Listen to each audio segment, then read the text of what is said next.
Hello, everybody. This is Narada Rishi Raja with ExpeditiousFool.com, where we remove the obstacles by focusing on our DMP each and every day, that daily mindfulness practice. Now, that statement right there, and my main motto with what it is that I do, remove the obstacles, right?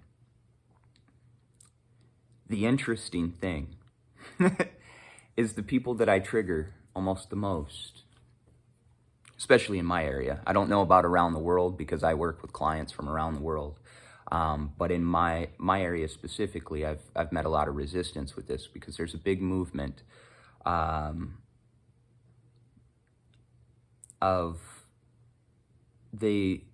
it's a lot of practitioners that like to consider themselves trauma sensitive. And that's a phrase that's going around. And it's a very popular phrase, right? And it seems really, really good. It does when you think about it. And if anybody who has gotten any of my teachings, anybody who comes to see me more than seeing a video or seeing a blip on the internet as far as a meme or something like that, they know the compassion, the love, the understanding, the space that's held when they come to see me. But if you see a brief post and you become triggered about it, you might have a different viewpoint of me. And here's the reason why. Yoga, that's what I teach. I teach yoga in a very, very traditional way. Meaning I teach it as if I was one of the rishis sitting in the woods and you came along, right? That's how I teach.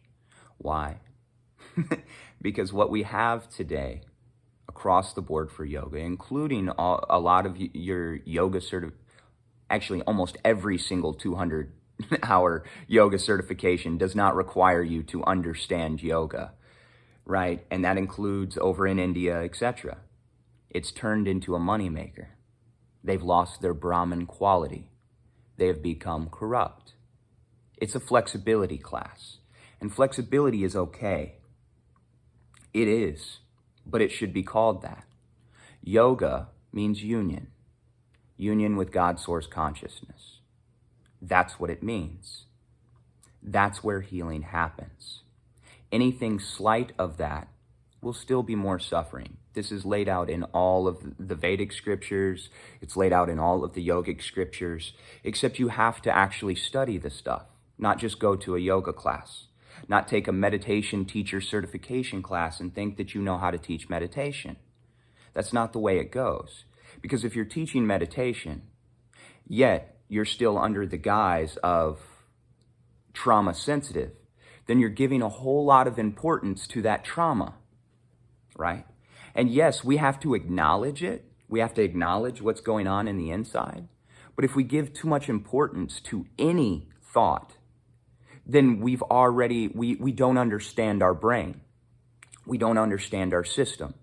And we for sure don't understand meditation and mindfulness. These techniques come from people that understood non-attachment. That's literally the core of it. Meditation, breathwork, yoga, they're not a fad. They're things that can truly get you over whatever trauma, whatever worry, anxiety, depression, physical ailment. They can get you through these things. But you have to understand the philosophy behind it. You can't just go, oh, okay, well, I'll do this technique blindly and I fully understand. No, that's not the way it works, right? And then it may seem triggering, and I'm going to explain this. And I'm also going to explain why I don't change up the way that I communicate. So it may seem triggering. Here's the thing. There's something called the amygdala hijack. Anybody who's been through trauma, oh, wait. That's literally every human in existence because our society is traumatizing. We're not able to fully express ourselves and be who we are without the oppression. It's not taught on a grand scale how to manage our emotions and things like this, right? So we develop these samskaras, as it's called in yoga, programs, as a lot of people call it, right? Patterns, conditioning, there's many different names, but we develop these. And how we develop these is the very first thing that takes input. Everything I say is not just philosophical, it's physiological. So as soon as we interpret a response, it goes through our amygdala to determine if it's a threat. That in the limbic system is directly attached to the hippocampus and the other memory centers. So it starts to create a pattern of things we're afraid of. The main reason why a lot of people can't hear what I have to say is because they have religious trauma. So until you get over religious trauma, you're not going to be able to hear me to get over all trauma. That's the truth of it. And it's because there is an amygdala that sees things even before your eyes. Your eyes take in a signal, but before they actually see, they have to send it to the brain. It first goes through an amygdala filter. If that amygdala interprets anything like that as a threat, period, it overrides rational thinking. So it overrides rational thinking. What happens then is you are out of control of your actions, your thoughts, etc., and you don't know what's going on. This is how most people operate. And most people have developed an addiction to cortisol at this point. And we're talking 90% of the world population that aren't consistently working towards this with proper understanding of the philosophy behind it. Because you have to understand that your thoughts are not important. Your feelings are not important. Yes, we experience them. Yes, we acknowledge them. Yes, they become signposts when we're able to create that distance. But if we haven't been able to create that distance deep enough, we'll never be able to catch them and pay attention. And if we haven't been able to create that distance, then we are caught in that amygdala hijack, right? Therefore, rational thought does not click. So when a bunch of people that are caught in amygdala hijack get together and they're like, we're going to fix each other. No, that's not going to happen. So like the post I put up the other day, where it was a Rumi quote, actually. And I forget the Rumi quote exactly, but essentially it was about being careful who you follow, right? And I put a comment in there, the blind leading the blind, and I mentioned how people that are still healing can't help you heal in the same way, right? They can offer you support, yes. They can offer you temporary comfort, yes.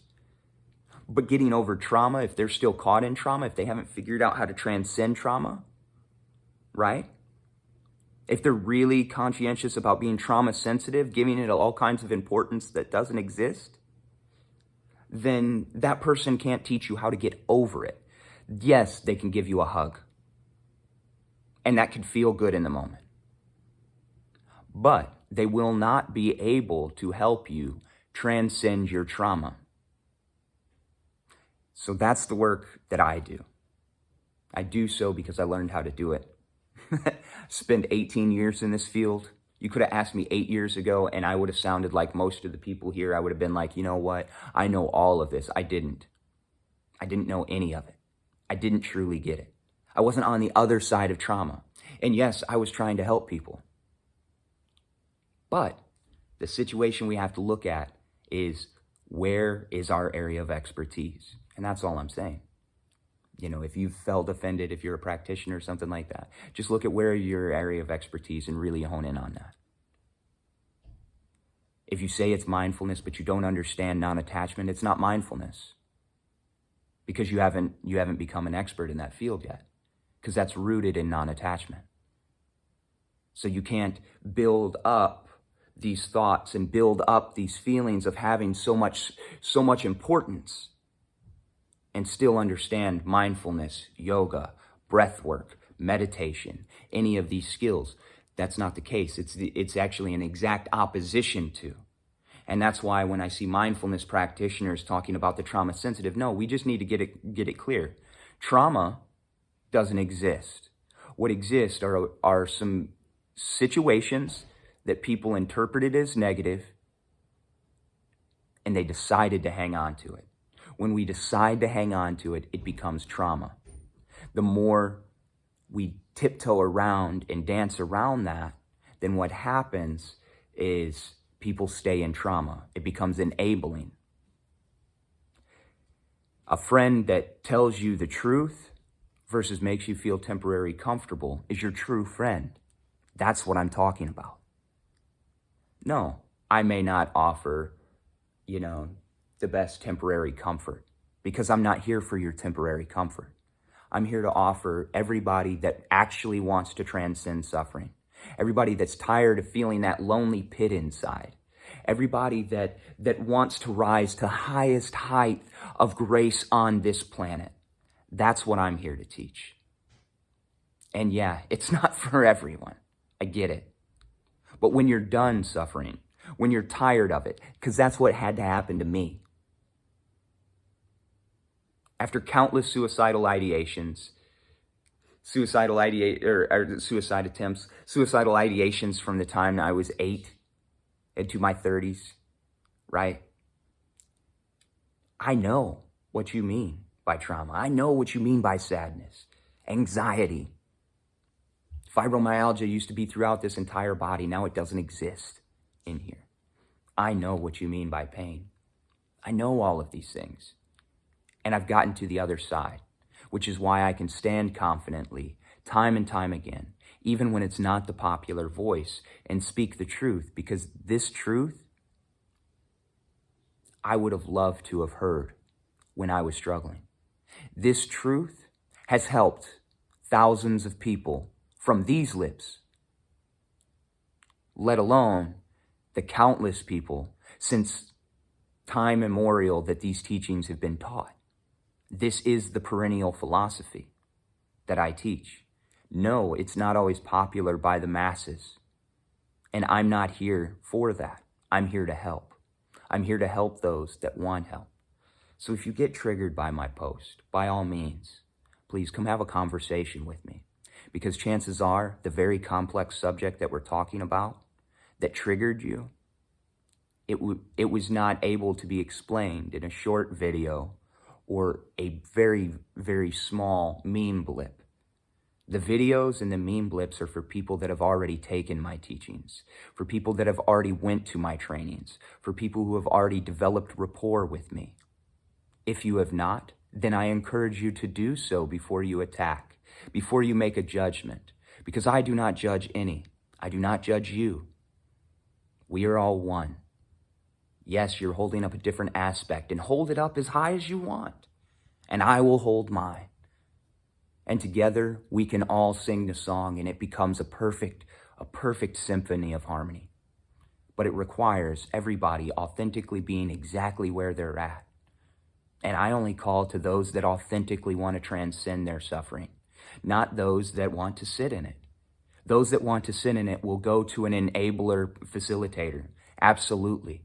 Somebody that will allow them and coddle them and allow them to be in their suffering. And that's okay. And the people that would want that and the people that do that are people that are not on the other side yet. And that's okay. But if you want to get to the other side, that's who all of my messages are for. When you're done with the material, that's who all my messages are for. When you're like, I absolutely cannot, will not do this. Where is the truth? Where is the other way? That's what I'm here for. To remove the obstacles by focusing on our DMP each and every day, that daily mindfulness practice. I hope everybody has a great day on purpose, which is possible. Those are not hollow words. There's a reason why I say that. Have a great day on purpose and stay mindful, everyone. Namaskar.